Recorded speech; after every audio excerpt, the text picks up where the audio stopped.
All right, so today I want to share the 5 main websites that I use as a millionaire investor. So I saw a video on another YouTube channel, and the guy's a value investor, and he kind of went through different websites that inform his investing decision. Excellent video. I believe the site was New Money, if I'm not mistaken. And so I kind of want to do the same. My websites are a little different. So let's start. So for those of you who follow my Seeking Alpha essays, you know that I have a value tilt. I wouldn't consider myself a pure value investor like a Warren Buffett, Charlie Munger, Phil Town, Monish Pabri, Guy Spier, and others. Sven Carlin also might be in that list as well. But I certainly have a value tilt. I do other things, especially with options and such, that value investors, pure value investors, might turn their nose down at. But let's start here. Let's start with Guru Focus. Guru Focus is probably my favorite website that I use as far as the screeners. So if you go here and we go home page, let's take us to the home. It's gonna,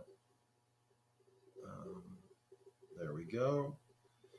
So it's loading here. There we go. Okay, and I pay a membership fee. I'm not exactly sure what it is here, but you can see at the top here it says value investing market insight. So Guru Focus certainly has a value investing tilt. And so now what I primarily use is the screeners here. So if you look at the screeners here, you'll see all the different screeners. Ben Graham Lost Formula. Obviously, Ben Graham is essentially the founder of value investing. James Montier Short Screen, Mega Caps, Peter Lynch and Warren Buffett, Peter Lynch Growth with Lower Valuation, Price to Free Cash Flow Screener, the Stalwart. So tons and tons of screeners. I gravitate to the value screens here. So let's go there. Let's start with the Peter Lynch screen. And so what I like to do is I like to look through a lot of different value screens, and then I like to look for commonalities. So what I'm doing here is, let's just look through this. I see Progressive, right? Now, if I start going through multiple value screens and I find Progressive, it's going to be like ding, ding, ding, ding. That's something I'll look at a lot closer. And that's the beginning. Then I'll start doing research, so on and so forth. But that's kind of how I start the process, is I'm looking through multiple value screens. So I'm going down here, and I love insurance companies. I love, and again, that's perhaps a Warren Buffett influence, but I love sort of financial services, insurance companies. And so, he did obviously amazing with Geico. So yeah, I'm going to look at Progressive now. Let's just look up, and we're going to click here, and it's just going to explain a little bit about this particular screen, how they've compiled it. Legendary investor Peter Lynch, author of several investing books, including Beating the Street and One Up on Wall Street, developed a simple yet interesting chart containing a price line and an earnings line. The price line simply graphs the company's historical share price, while the earnings line graphs the company's fair value, assuming a price-earnings ratio of 15. Guru Focus offers 4 Peter Lynch screens: price to earnings, price to book, price to sales, and price to EBITDA. Each screen seeks companies that are undervalued based on Lynch's definition. For example, the price to earnings screen considers the company's earnings per share, while the price to sales considers the company's revenue per share. So that just kind of breaks it down a little bit. So now let's go to the Buffett Munger screener. So now we're going to click this. Okay. This takes a little while to load. Well, we don't have Progressive, but we have Allstate. And it's interesting to note that Berkshire Hathaway is number 2 and 3 on the Buffett Munger screener. So that's an interesting note there. But yeah, so you're going to see something that jumps out. Also, you have Rail Line, Canadian Pacific Railway, Sleep Number Group 1. I mean, I'm looking at this list, and what jumps out for me, you have Domino's here, is Canadian Pacific, Domino's, and Allstate. I like companies that I know. I mean, I've never really, you can see it's a smaller market cap, heard of Griffin. Obviously, Humana is a bigger company, Williams-Sonoma, bigger company. But, they have the market caps here. But look at the market cap of Berkshire versus a lot of the others. So, yeah, so that's the second. So now I'm going to go to, I think, perhaps my favorite of the Guru Focus value screens, undervalued predictable. So now I'm going to go here, click on that, and it's taking a second to load. Okay. So now I'm looking here, and so let's do this. Let's click on this. There we go.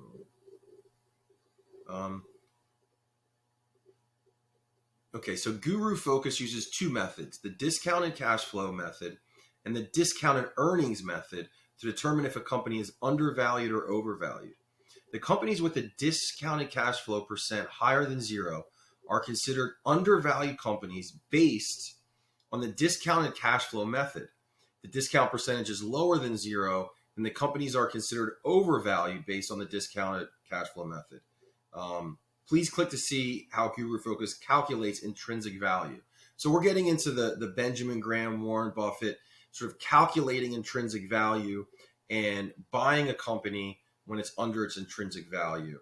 And theirs here is a free cash flow based, and I absolutely love free cash flow. And then they go on to talk about the discounted earnings. So let's close this back up here. There we go. And so now I'm scrolling through here. First thing that jumps out at me is TD Bank, and I'll tell you why. I absolutely love the Canadian banks. They've appeared over the last, let's say, 3 or 4 months on a ton of different value screens. I mean, just look at this here. I mean, this is quite amazing. TD, it's trading at $68.06. Its discounted free cash flow valuation, they're calculating, is $708. I mean, talk about a margin of safety there. Their discount percentage is 90%. You go down again, you're going to notice Bank of Montreal, another Canadian bank, and I own all of they're called the Big Five, I believe. Bank of Montreal, again, it's trading at 101. They're showing it at 862 on the free cash flow. Now the earnings is a little bit it's less juicy, so to speak. Their valuation on Bank of Montreal is 109, so it's only a 7% discount. TD is a 44% discount because the valuation is 122. And then you start looking at PE. TD is 10.9, dividend yield 3.65. Bank of Montreal, 13 PE, dividend yield of 3. Again, I keep scrolling down. I notice Royal Bank of Canada. Then you start looking at Signature Bank. I see Allstate. So you notice I saw Allstate on the other value screen. It might have been the first one we saw, the Peter Lynch. So now I've noticed Allstate on 2 different value screens. That's interesting. So that's a kind of a starting point. I'll do some research on Allstate. Then you start to question, well, why is it undervalued? Tyson Foods is another one that interests me. O'Reilly Automotive. So you're kind of just scrolling down here. So those are 3 that I really like: the Buffett Munger, the Peter Lynch, and the undervalued predictable. Those are the top 3 that I like. So now let's go. If I can go to the all-in-one screener. And what I'm showing here is just process, how I'm allocating capital, the steps that I'm taking. And I try to go through these screens every day, every couple days. So let's do this. We want to go valuation ratio. Now, what I'm searching for here is Maneosians. So for those of you who follow my Seeking Alpha essays, I talk about Maneosians and Super-Maneosians. Maneosians are where the ratio between the price to earnings and the dividend yield is 2 or under. Okay. So let's say the price to earnings is 8 and the dividend yield is 4, or the dividend yield is 5, which would be even better. The ratio is smaller. The smaller the ratio, the better. Then Super-Maneosians are essentially where the dividend yield is above the price to earnings. What that's telling me is that, wow, people hate this stock because it's literally fallen so much. Its price to earnings has declined so much that its dividend yield is greater than its price to earnings. So it's a hated stock, a hated company. So why is that? It doesn't mean that I'm going to buy every Maneosian or Super-Maneosian, but it's just, again, I'm a hunter. I'm a hunter. So this is how I hunt. And so what I'm going to do here is I'm going to go 0 to 10. So I'm looking for things that are under a P/E ratio of 10. Now I'm going to go to dividends. And I'm going to go to dividend yield. So I put it the first time I look at 3%, and then I just put it like at whatever, 20 or 30, whatever the highest is. I mean, I'm just looking in that, above that 3% there. Okay. Now it's going to do it's going to display data. Okay. So let's shrink this screen a little bit. There we go. So what do we have here? It's going to show the PE and the dividend yield. So you're seeing ExxonMobil. You're seeing Industrial and Commercial Bank of China. By the way, I have big positions in the big Chinese banks. You can see why here. This is a Super-Maneosian. Look, the dividend yield is above the price to earnings ratio. So you're seeing you're seeing AT&T, you're seeing Chevron. Whoop, another Chinese bank. Dividend yield 7.11, price to earnings 5.57. Another Chinese insurance company, another bank that I own. Agricultural Bank of China, 8.5. So you get another energy company. So you can see that energy companies, Exxon, Chevron, Royal Dutch Shell, are hated, so to speak. They're trading at low value. Bank of China, another one. I should be getting my Bank of China dividend in the next few weeks. Actually, it should be about $1,000. I started with a $50,000 position in the major Chinese bank, which is now, I believe, about $70,000. And I should be getting approximately $1,000 dividend from Bank of China and all the other ones I mentioned in the next few weeks. So another energy company, British Tobacco, I own that. BTI, same thing. Now this is, the dividend yield is lower than the price to earnings, but it's still a Maneosian because it's under that 2 ratio. And then you got a Russian bank, I own that also. Progressive. Now, Progressive showed up on another value screen, right? I believe maybe the second one that we looked at in the value screen. So this is how my mind works, right? I'm looking at things that are appearing in multiple value screens. And so you're seeing, again, things that are kind of hated. So what I'm going to do now is I do a second one where I just boost the dividend yield up like 1 percentage point to 4. And I just pull that. That means it's even, things with higher dividends. It's not going to change the results much, I don't think. So it's pretty much the same results. But I just kind of tweak it a little bit. Another Chinese bank, I own this one, China Mingxing. So this one, look, 6.08 is the dividend yield. 6.48 is the PE ratio. So it's almost a Super-Maneosian. but it is a Maneosian, but not a Super-Maneosian. Now, if this number here were 6.49, it would be a Super-Maneosian. So, oh, Gazprom Neft. I own Gazprom Neft. I love the Russian energy companies as well. So, yeah, you're just seeing a lot of energy. You're seeing a lot of, Chinese banks, Russian banks, tobacco, energy, things that, that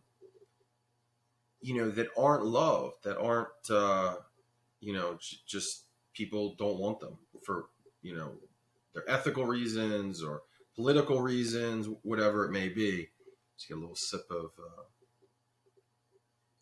my drink here. So that's Guru Focus. Let's go to the second one. And this one I just started using.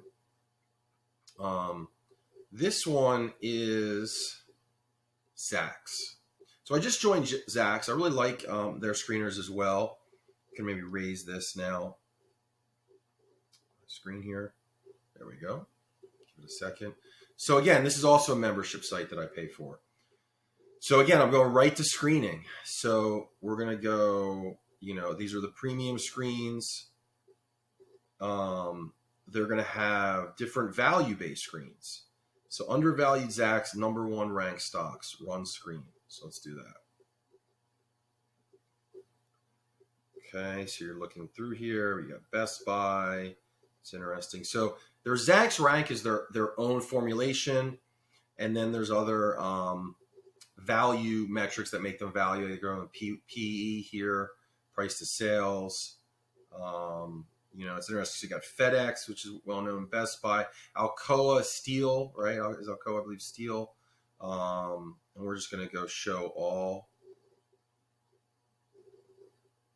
Yeah. So PetroChina, another energy company there. Yeah. So that's that. So again, I'm just running through these screens and just observing, discount to fundamental strength. Run screen.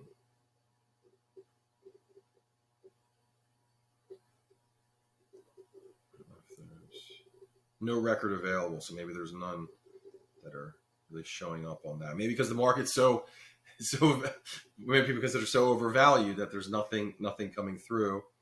Now we have a high rank value screen. High rank value. Many value investors look for stocks with low P's and low PBs. Unfortunately, not all value stocks are bargain. By requiring them to also have a tops ZAC rank, you now have a list of true bargains. So they have the 1 to 2 ranks. So I think it's their companies that are 1 to 2 ranked, but also on the sort of value type stocks. AGNC investment, I own that. Looks like Banco San. The one thing I don't like is they don't have the whole name of the company here. You have to hover on it. Here we go again. 2 Canadian banks: Bank of Montreal, Bank of Nova Scotia. Look at the P's, look at the dividend yield. Then they're strong companies as well based on Zacks evaluation. So that's quite interesting. You're getting 2 of the Canadian banks right there. Scrolling down, and we're going to show all. Okay, I own this too. This is a Chinese energy coal company, CSUA. There's another one that I own. It starts with Y. I think it's YZCAY. Going down, just looking through. Again, I wish that this was fully, so I wasn't just getting half the name of the companies. MetLife, another insurance company. Again, a lot of insurance companies show up on these. PetroChina, that showed up on another one. So you notice how my mind's working here. PetroChina showed up on another one. So now I'm like, that's interesting. I need to do more research on PetroChina. So the screens are essentially starting points. They're not like I'm buying everything I see on the screen. But it's look, here we go. Royal Bank of Canada. Look at that again. SFL, I own that. Shipping. Okay, so now we're again just going through screens and return on equity. Going through another screen here.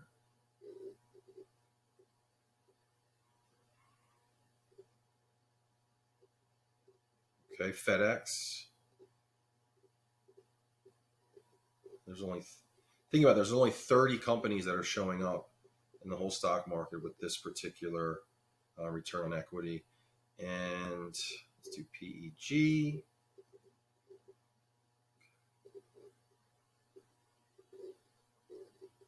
Hold it up. And just scrolling through. Okay, what am I looking at? Okay, Dow Chemical, Equinor. Scroll through. Let's do all. Again, look at this. PetroChina. You know, PetroChina showed up on multiple value screens. And you could say that maybe people aren't investing because of what's going on, that they're delisting Chinese stocks. The Chinese government is hampering or harassing companies that choose to list. And like I own, for example, China Mobile, and Trump did a decree that, you know, it basically delisted it. So I was forced to sell that particular stock. And so maybe a lot of these Chinese stocks are showing up on this because people are hesitant. Because what if I allocate $10,000 to PetroChina, then it's delisted by the U.S. or they're under investigation from the Chinese government because they're listed in America, not in China. So you're just seeing this sort of Cold War, what was once U.S. Russia in the, you know, in the 80s and into the 90s and such. Now play out between the great power struggle between the U.S. and China. So you got to tread carefully. It's not like, oh, this is a value stock, I'm going to buy it. You know, again, that happened with China Mobile. I thought that was showed up on some screens, and then I had to sell it immediately. So that gives you a sense here on the screens with Zacks, and that's a newer one that I just joined. And now let's go to bar chart. So see this, let this load here. So bar chart is something that I use pretty much only for options.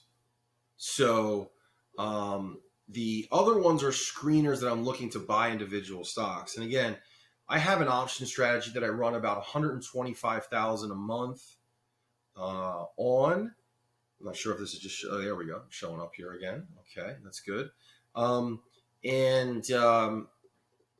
Basically, I run about 125,000 a month in an option strategy that I've developed, which is, it's very much different than others who trade options. I consider it an option strategy as opposed to those who trade options.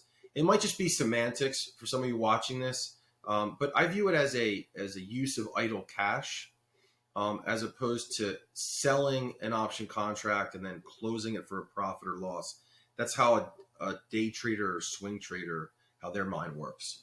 But anyway, so I start my strategy with puts. So I come in here and I click on options, and they call them naked puts. I mean, I have the cash set aside for it.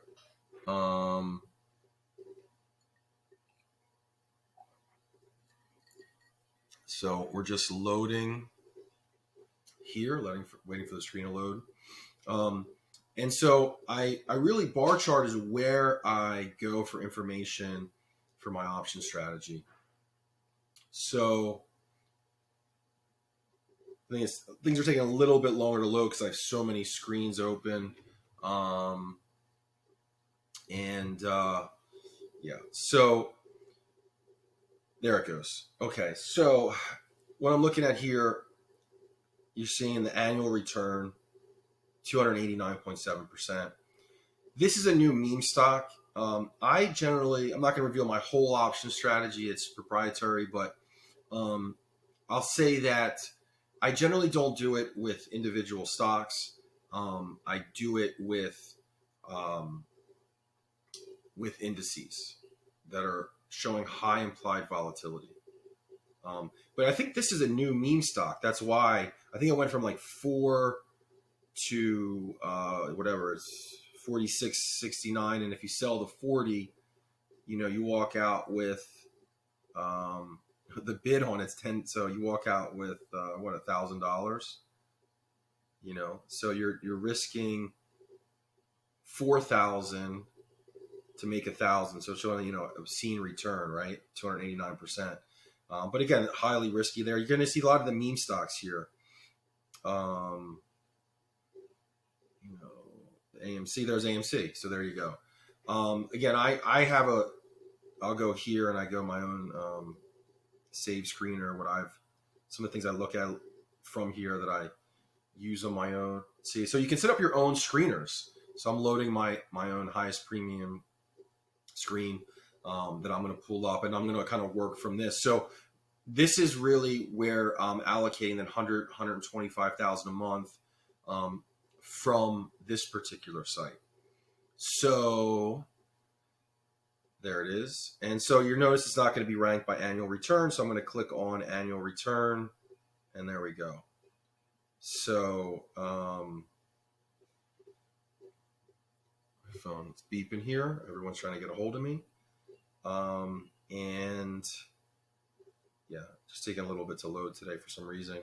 I think with all the screens open. But yeah, so this is where I'm going every month to do that. Okay, there it is. So now it's ranking it by annual return. So I'm gonna go look through here and start that process. And I've been making anywhere from like $2,000 a month to $10,000 a month premium every month, and that money is basically allocated to the value stocks that you saw in Guru Focus and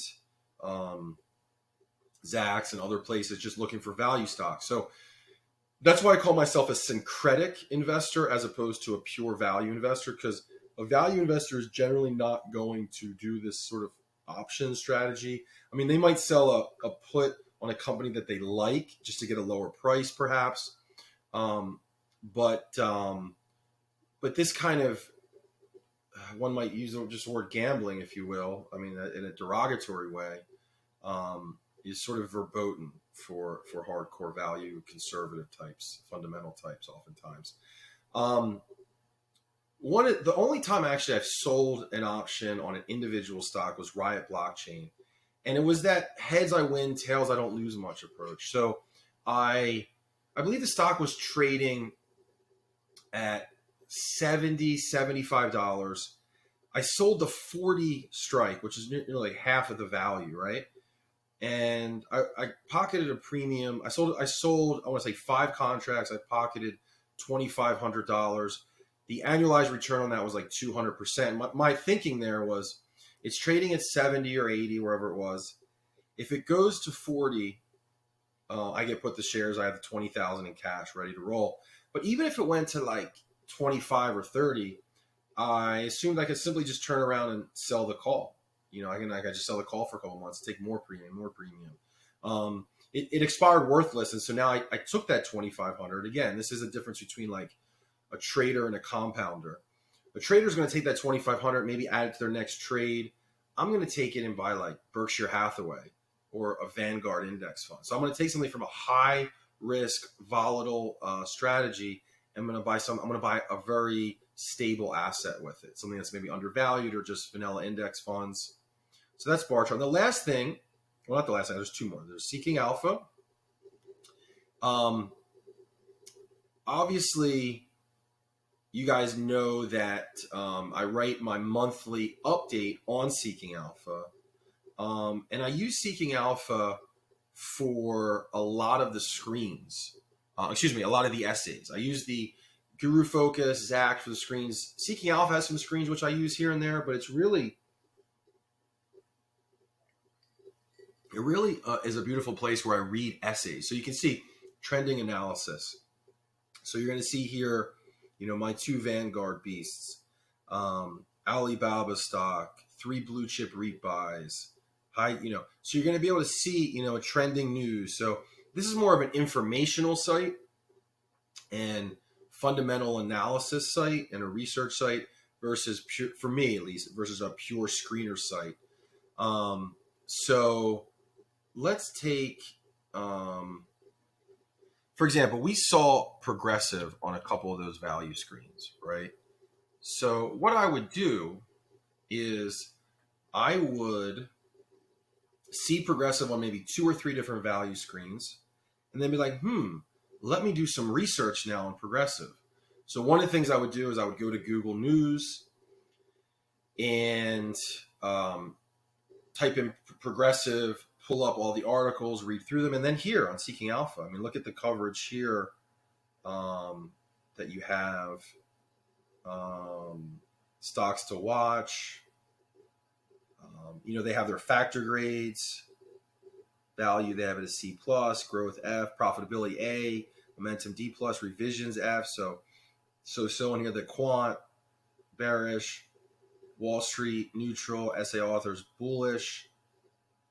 And then you go through and you can see like, okay, this guy this is April, wrote a history of progressive improvement over time. The progressive corporation, great total return, but dividend payments erratic. Here we go. Now we're back into January. That's the other thing you want to keep in mind. Like, we're now in July. So this is an article written in January. For those of you who lived through the great panic of 2020, you can see how quickly things change in investing. So is an article from January still relevant in July? Perhaps not. You'd have to look and kind of see if things are the same. But it just kind of want to read through. And then you're going to see here, some more just news articles. So it looks like June 1st, closes protective insurance acquisitions for $338 million. And look at this, my good friend, Carl Icahn. He took a $400 million stake. So that's interesting. I like Icahn. I like Icahn a lot. So anyways, so that's that. So I'm going to go through. So that's the process. Now, the last but not least, because this is the one that I just started really using this software. And this might be more of a software than a website, right? But obviously, Composer, their website is investcomposer.com, and they're still in the beta. So, for those of you who watch now my YouTube videos, Seeking Alpha Essays, I've mentioned this a bunch. I've done a lot of different videos on Composer. And yeah, just really, really enthused about it. So I only have one strategy running right now, but that will change. It's kind of going to load all the results of my strategy. See, they're in testing format, so they're just essentially,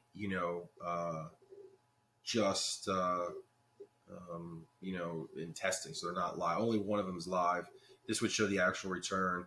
So yeah, this is something I plan to incorporate, and this is more of a quantitative DE Shaw, 2 Sigma, Renaissance technology type of strategies, quantitative based, signal based. This is like almost the opposite of Warren Buffett, Charlie Munger, Phil Town, fundamental based value investing, looking at balance sheets, reading 10Ks, looking at price to earnings, price to sales, price to book, return on invested capital, return on assets, return on equity, looking at things like that. I mean, value investors love return on invested capital.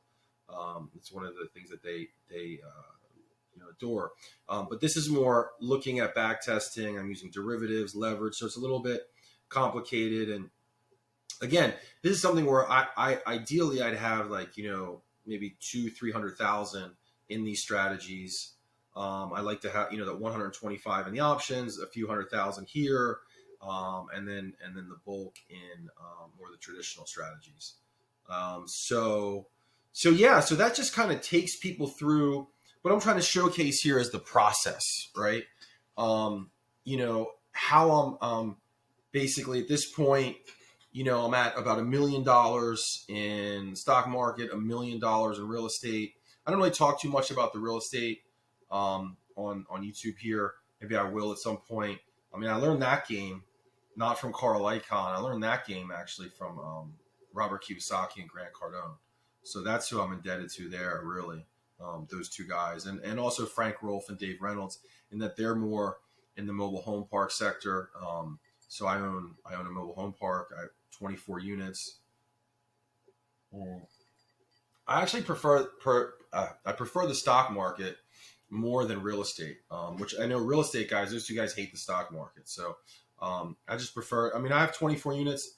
I'd like to have maybe 50 to 100 units of real estate, which would throw off maybe, 50 to 100,000 a month in gross income. let's say half of that's net, so either 25,000 to 50,000 net.